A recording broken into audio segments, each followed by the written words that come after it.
Hey everybody, you know what that is? Well, I mean it's a banana of course, right? But this is a very special banana. This is an organic, non-GMO Hawaiian apple banana.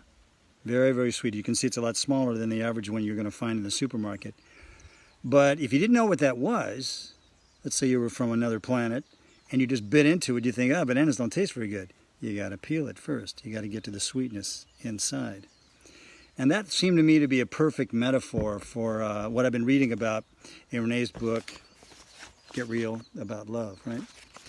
As I'm looking at my experience, she says here, men want to make us happy, women, and proud, but first we must be happy with ourselves and know what we really want. A man cannot be your source of happiness. And she goes on to say, many women are irritated and fed up with the men in their lives who can't seem to keep up with them. Take a look at your over-the-top expectations and get real about love. Many men are confused about how to deal with the new Wonder Woman out there who is self-sufficient, powerful, and independent. This is a paradigm shift for most men, and they are learning they need our loving feminine influence. Where does that come from? So she goes on to talk about single mothers and how men are getting trained sometimes with the bitterness that their mothers are feeling, from being divorced or disappointed in some way by their fathers or the men in their lives that they've engaged with. So what I want to propose is don't get mad, get curious. I look at myself. I mean, am I a prince? I mean, a lot of people, my fans have said, oh, you're this prototype of man because of the character they saw me play as Thorn in the role that I played in Bold and Beautiful. Television, I think, has been largely responsible for sowing a lot of fairy tales and making people believe that love is something that it's not. And I think we have to really peel that banana first and find out what's inside of ourselves, as well as investigate what is the training that our partner has. Did my guy ever have good prince modeling? Did he get a good relationship with his father? Did he have a balanced relationship with his mother? Let me go and look at my notes here. So let's not get mad. Let's get curious about who we are and what we bring to the relationship and who our partner is, right? Because a lot of people just have bad role models and they develop bad habits.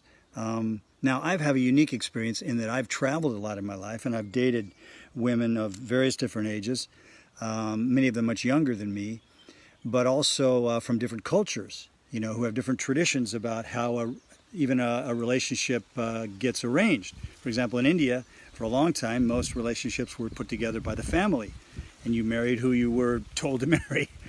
Well, that's really foreign to us in America, right? And of course, there's all sorts of other considerations about the generation. Does the woman that I'm interested in even know anything about my generation? I grew up with a mom who really came of age in the 50s and 60s as a woman, so she has a much more conservative way of looking at the male-female role balance than a woman, say, that grew up in the 80s, 90s, or 2000s for that matter. So that bears investigation. So a lot of mothers who are single are communicating their distrust, shall we say, or even irritation with men to their young sons, and they grow up with an idea that women are sometimes dependent or very dangerous to trust your heart with. So let's all take a note of compassion, patience, and perhaps some empathy and go, let me just consider the source and find out where my guy got his training to see if I even want to get involved in that relationship, because it's not up to me to heal the woman that I've invited into my life. I've realized from my past experience that as much as I may have wanted to rescue the lady that I recently broke up with, because I saw the trauma that she had experienced, I felt great compassion for her. I wasn't long out of my marriage either, but we had a very different experience with those. Hers was much longer, and there were children involved. I had never had any children. So you can't always compare apples and oranges, but there can be at least the beginning of an understanding. And at one point she said to me, look, you were married for 4 years. It's not the same as what happened to me. And it's not an adequate comparison. And I had to step back and go, you know what, you're exactly right. Because I've never had any children. And that really bonds you to a man in a very special way, I'm sure.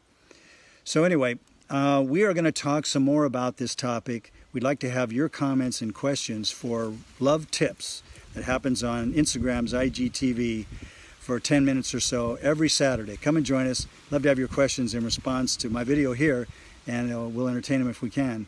All right? All right. Until then, Clayton's Classroom in Hawaii. Aloha.